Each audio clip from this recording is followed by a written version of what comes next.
Divisão celular, parte 1, nono ano, página 170 a 178.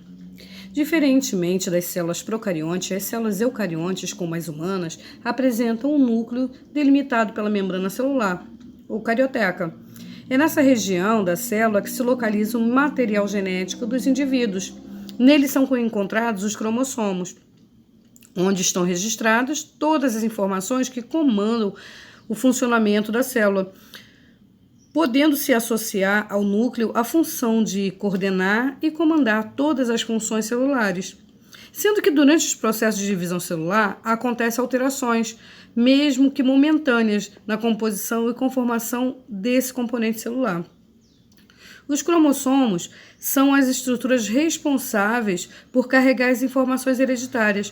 Com isso, erros durante o seu processo de duplicação ou distribuição ao longo do ciclo celular podem desencadear anomalias genéticas, sendo que estas podem ser repassadas aos descendentes gerados quando ocorrem em células germinativas, que são os gametas. A grande maioria das células apresenta apenas um núcleo, geralmente arredondado e encontrado na região central da célula.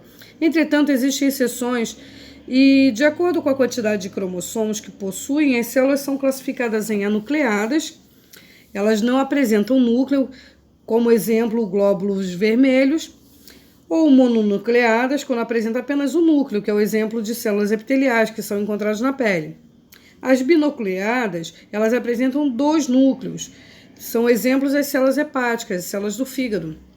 E multinucleadas ou plurinucleadas, que apresentam vários núcleos, que são exemplos das fibras musculares.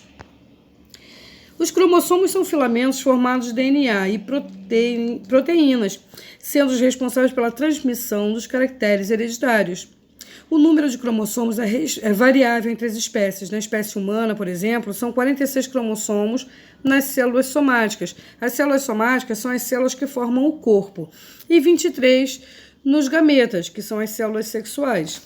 A estrutura básica dos cromossomos é formada por uma associação entre proteínas e ácidos nucleicos, que podem ser tanto o DNA, que é o ácido desoxirribonucleico, quanto o RNA, ácido ribonucleico. As principais enzimas envolvidas nessa associação são aquelas pertencentes ao grupo das histonas. Na extremidade de cada cromossomo encontra-se os telômeros, uma sequência de nucleotídeos repetitivos que protege genes importantes da degradação.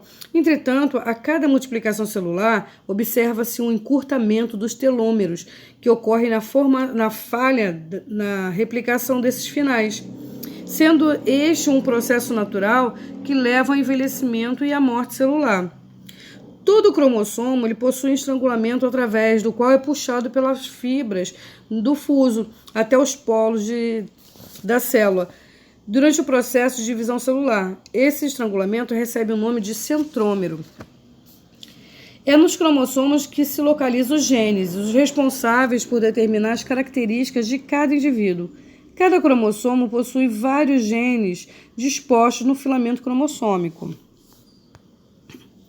O número de cromossomos de uma célula é representado pela letra N, minúscula. Dependendo do número de cromossomos presentes em uma célula, podemos classificá-las em diploides, que são 2 Ns, ou haploide, um N só. No caso das células diploide, a representação do número de cromossomos é 2N. Em humanos, as células diploides são as células somáticas, aquelas que formam os tecidos do corpo, e apresentam 46 cromossomos reunidos em 23 pares. Os cromossomos que se reúnem em pares possuem o mesmo tamanho ou o mesmo número de genes, sendo chamados de cromossomos homólogos. Os cromossomos homólogos possuem região em comum, denominados locus gênico. Em ambas os homólogos estão localizados os genes responsáveis por originar determinada característica ou condição. Nem todas as células do corpo são diploides. Os gametas, que são células reprodutivas, os espermatozoides e ovócitos, são células haploides, ou seja, possuem metade dos cromossomos das células diploides. No caso dos humanos, 23 cromossomos. Quando um cromossomo está em seu material genético duplicado, ele possui 2 braços unidos pelo centrômero. Esses 2 braços unidos são chamados de cromátides irmãs. O ciclo de vida de uma célula compreende dois momentos, a interfase e a divisão celular, o que pode ser de dois tipos, mitose ou meiose. Na maior parte do ciclo, a célula permanece na interfase. Nessa fase, ela se prepara para a divisão celular e continua a realizar as atividades normais que garantem o seu funcionamento. Ela cresce, duplica o seu número de organelas e seu DNA. Além de produzir moléculas essenciais à divisão, a interfase ocorre em 3 fases, G1, S e G2.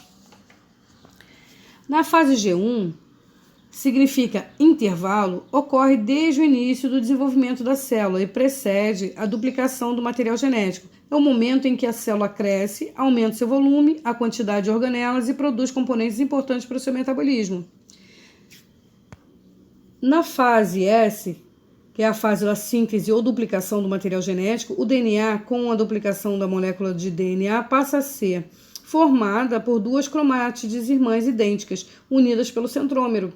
A quantidade de cromossomos não se altera durante a interfase, ou seja, o que é duplicado é o DNA e não o número de cromossomos. Na fase G2, após a duplicação do material genético, a célula passa por outra fase de crescimento, que é a preparação definitiva para a divisão celular. Algumas células nunca entram no período de divisão celular, permanecendo na chamada fase G0. É o caso, por exemplo, dos neurônios, células nervosas que não costumam sofrer divisão. A união dos gametas, que na fecundação origina a célula-ovo ou o zigoto. A partir de então, ocorrem sucessivas divisões celulares que permitem o crescimento e o desenvolvimento de tecidos do novo ser. Além disso, as divisões celulares reconstituem células ou tecidos lesionados. Quando sofremos um corte na pele, são necessárias inúmeras divisões celulares para que ocorra a reconstituição do tecido epitelial, que é o tecido de revestimento e proteção da superfície do organismo. A divisão celular é formada pelo núcleo da célula. Existem 2 tipos de divisão celular, a mitose e a meiose. Entre as fases do ciclo celular, existem pontos para checar se os processos ocorrem corretamente e se o ciclo deve seguir, pois em caso de algum erro, a célula pode passar a se multiplicar de forma desordenada, o que pode ter como consequência o desenvolvimento de um câncer. A palavra câncer engloba mais de 100 doenças que têm em comum o crescimento desordenado das células, que invadem tecidos e órgãos. Quando essas células se espalham para outras regiões do corpo, caracteriza-se a metástase. A divisão rápida e desordenada dessas células determina a formação de tumores. Os tumores podem ser malignos, que é o acúmulo de células cancerosas, ou benignos.